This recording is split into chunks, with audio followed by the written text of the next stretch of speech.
ఇప్పుడు సంక్రాంతికి 13 రకాల వత్తులు చేసుకొని నోముకునే నోము. రుద్రవత్తి, మారేడు దళం వత్తి, పువ్వొత్తి, టెంకాయ వత్తి, అర్ధనారీశ్వర వత్తి,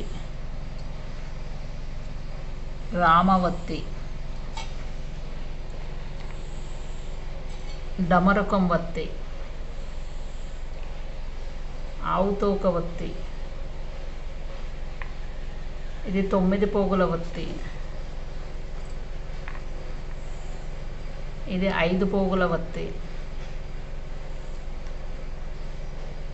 ఇది మామూలు 3 పోగుల వత్తులు, 11 పోగుల వత్తి, త్రిదళం వత్తి. ఇవన్నీ ఒక్కొక్కటి 13 రకాలు ఈ ప్యాకెట్లో వేసుకొని 13 రకాల ఒత్తులు ఒక్కొక్క ప్యాకెట్లో వేసుకొని ఇలా 13 కవర్లు రెడీ చేసుకోవాలి. ఇవన్నీ కూడా ఒక బాక్స్లో కానీ ప్లేట్లో కానీ ఇందులోనన్నా పెట్టుకొని ఒక్కొక్కరికి నోముకొని ఇవ్వాలి.